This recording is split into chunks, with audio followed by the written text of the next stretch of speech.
All right, so a lot of students are confused. They don't know which country to pick.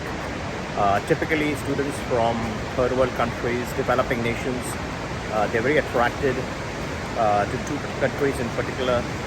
It's either the US or Canada. If they can make it to the US, then that's the first priority. And then if they can't make it to the US, then they think about Canada. Canada historically has always been seen as this fallback option. So let's say you cannot make it to the US, then what's the second in line? And that's how students choose Canada. Now I wanted to provide my own assessment on why it's really stupid to think about doing US if you're looking for future immigration, a solid, strong citizenship and a passport. 90% of the students have this intent of immigrating to a country when they come for studies. They typically try to find a job and then get a work permit and then finally get a permanent residence, green card or whatever. And then once they get that, then they're looking at becoming a citizen in future, getting that solid, strong passport, the ability to earn, etc. Now, if you're looking at the US, then the wait times get to that eventual citizenship could be at least 10 to 20 years based on which country you're coming from. If you're from an oversubscribed Asian nation like China and a bunch of other nations, then you're looking at least 15 to 20 years of wait till you become a citizen.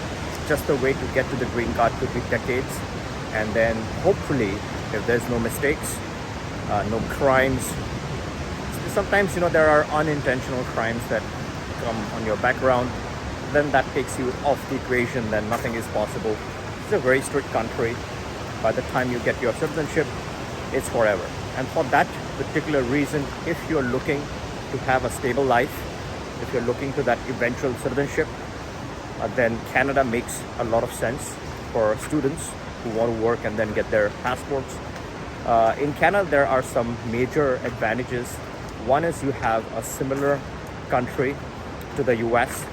It has freedom, it has flexibility. The only major disadvantage is that it's very expensive.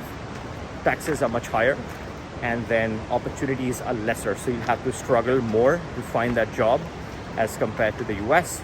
You're still going to get paid significantly lesser. Let's say 30% to 35%. You're going to take a hit on what you would otherwise earn in the US for a similar job. So those are the disadvantages. The major advantages are you get the PR pretty fast. So if you're a student looking at a year and a half, you can qualify and get the permanent residency status in Canada. And if you complete 3 years, then you're looking at applying for your citizenship. So that is super fast. The end result, the Canadian passport, is equally good to the US passport. It is equally respected. You obviously get access to the US, so you can apply for one of the TN visas, and you can still enter the US and you can continue in your field. You can do a job in the US. So you have access to not only Canada, but you also have access to the US market eventually once you're a citizen. So you can realistically be a citizen in 4.5 years. That is almost impossible if you're looking at the US. Again, as I said, based on the country that you're coming from. In the US, just the wait to that citizenship is 5 years once you get the green card, but green card is one of the most difficult ones to get.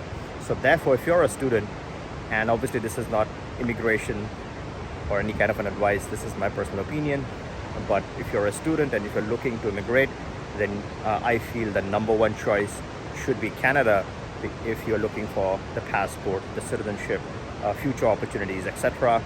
Looking at the US from an immigration perspective is absolute stupidity. Not only that they don't encourage immigration based on on the studies and all of that, but they just make life a lot more harder if that is your intention.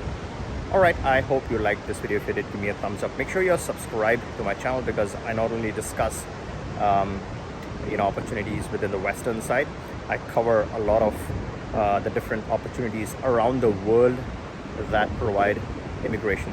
All right, catch you in the next one. Take care. Bye now.